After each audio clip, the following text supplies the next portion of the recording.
यानी अभी भी आपके पास 2.7 लाख जो लड़के हैं ये इसमें फेल हो चुके हैं। ठीक है, आप 2.7 लाख लड़के एक साथ नहीं आ सकते हैं, आप 10,000 लड़के आ सकते हैं एक साथ? आप बताइए, 10,000 छोड़ दीजिए, क्या 5,000 लड़के एक साथ आ सकते हैं इसके खिलाफ, जो बिल्कुल तन मन से इसके खिलाफ विरोध में खड़े हों, अपना संगठन बना सके? नहीं आएंगे। अगर आप विश्वास माने, अगर इतने लड़के भी अगर हमारे साथ में खड़े हो जाए ना, तो आप कुछ भी कर सकते हैं इसके खिलाफ। पूरी जांच, निष्पक्ष जांच की आप आवाज़ उठा सकते हैं। खड़े कितने होंगे? मुश्किल से 10 लड़के आएंगे, मुश्किल से 200 लड़के आएंगे, 200 भी नहीं आ पाएंगे। अगर ये 200 लड़के भी अगर बोर्ड में बिजली। नमस्कार दोस्तों, एक बार फिर से आप सभी का स्वागत है हमारे यूट्यूब चैनल ज्ञान कोश बिहार में। आज हम बात करेंगे कि बिजली विभाग ने जो रिजल्ट जारी की CCSA और टेक्नीशियन का, क्या उसमें वास्तव में धांधली हुआ है, और अचानक से आचार संहिता के पहले ही दोनों रिजल्ट क्यों जारी कर दिया गया? क्या इन दोनों बातों में कोई संबंध है? और तीसरी चीज़ कि क्या हमें इसके खिलाफ आवाज़ उठानी चाहिए, कोई एक्शन लेना चाहिए? तो आज हम तीनों चीज़ों पे विचार कर बात करेंगे। सबसे पहला यही प्रश्न उठ के आता है कि इनका दोनों का रिजल्ट अचानक से क्यों जारी किया गया? तो जाहिर सी बात है, हालांकि आप अगर मेरा पहले का वीडियो देखेंगे तो उसमें मैंने क्लियरली बताया था कि रिज़ल्ट आपका बहुत पहले ही जारी हो चुका है, और पॉलिटिकल रीज़न की वजह से ही, आप विश्वास नहीं करेंगे, मैं ये आपको पहले ही बता चुका था कि पॉलिटिकल रीज़न की वजह से ही आपका रिज़ल्ट को रोका गया है और आपका रिज़ल्ट पहले ही तैयार हो गया है। तो आखिर ये बात निकल कर सामने आ गई कि हाँ, आखिर कि क्यों ये दोनों रिज़ल्ट को अचानक से इसीलिए जारी किया गया था, क्योंकि इसमें अब काफ़ी लड़के, टेक्नीशियन जो ग्रेड 3 था और CCSA है, इसमें काफ़ी लाखों लड़कियों ने एग्ज़ाम दिया था इसको। और यही रीज़न है कि सरकार को भी पता था, बोर्ड को भी पता था कि इसमें धांधली। अब हमारे पास क्या प्रूफ है इसका कि धांधली हुआ है? तो ये सारी बातें, अब इसमें हमारे पास कोई प्रूफ तो है नहीं, लेकिन उनको पता था कि लड़के जो हैं इस पे सवाल उठाएंगे, इसके खिलाफ कुछ ना कुछ विरोध करेंगे। अगर इसको पहले रिजल्ट जारी किया जाता तो सच में ये हकीकत होता कि लड़के इसके खिलाफ आवाज़ उठाते हैं। लेकिन आचार संहिता के पहले इसको जारी कर देना और दोनों रिजल्टों को एक साथ, 2 महीने से तो आपका एक रिजल्ट भी जारी नहीं हो रहा था, और अचानक से ये दोनों रिजल्ट कैसे एक ही दिन में आपने जारी कर दिया? ये सवाल प्रश्न उठता है इनके ऊपर। तो ये इसमें इस आधार पे हम कह सकते हैं कि इसमें कुछ ना कुछ धांधली हुआ है। इस वजह से आचार संहिता के पहले जारी किया गया ताकि कोई भी इसका खिलाफ में कोई प्रदर्शन ना कर सके। तो पहली बात है। दूसरी चीज़ है कि क्या वास्तव में इसमें धांधली हुआ है?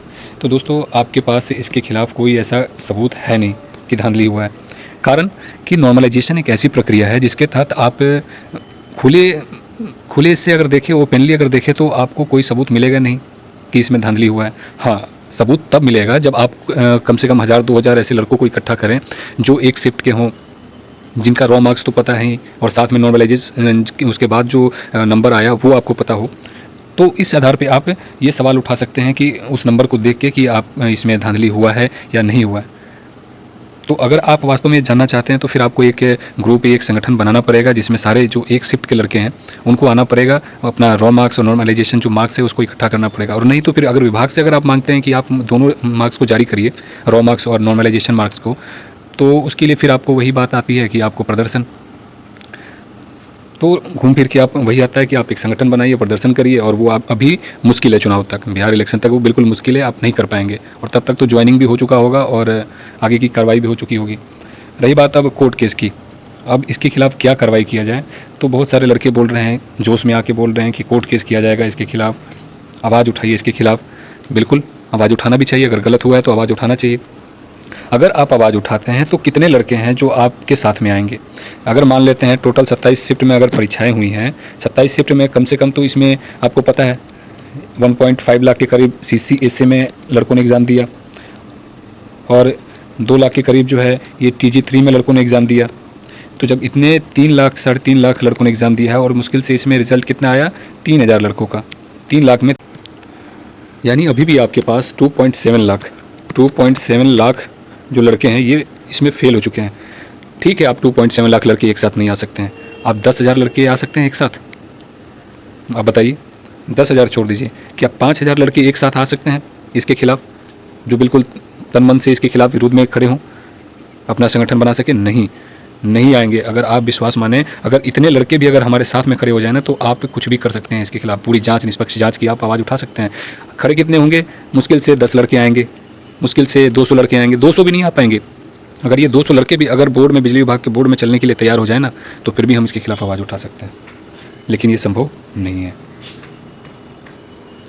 तो इसलिए मैं ये कहना चाहता हूँ कि या तो आप इस चीज़ को, अपने इस विचार को अपने मन से निकाल दीजिए। अगर धांधली हुई है, अगर आप इसके खिलाफ खड़ा होना चाहते हैं, तो बिल्कुल मैं तो बिल्कुल आप सभी के साथ हूँ।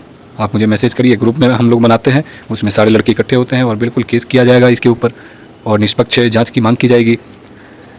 और अगर ये ग्रुप आप इकट्ठा नहीं हो सकते हैं तो फिर ये आवाज़ उठाना बंद कर दीजिए कि इसमें धांधली हुई है, ऐसा हुआ है, वैसा हुआ है। ठीक है, अगर आप लोग कमेंट करिए क्या चाहते हैं, क्या विचार है, सभी का एक ग्रुप बनाया जाए, उसमें सभी अपना राय दीजिए कि आप चाहते क्या हैं फाइनली, तभी जाके इसके ऊपर कोई कार्रवाई हो सकती है। अन्यथा इसके ऊपर बहस करने का कोई फ़ायदा नहीं है, आप अपना भी समय बर्बाद कर रहे हैं। और अच्छा होगा ये समय आप आगे आने वाले जो परीक्षाएं हैं उसमें आप लगाइए, तैयारी में लगाइए, वो ज़्यादा फ़ायदेमंद होगा। ठीक है, तो जैसा भी आपका विचार हो आप कमेंट बॉक्स में कमेंट ज़रूर करिए। धन्यवाद।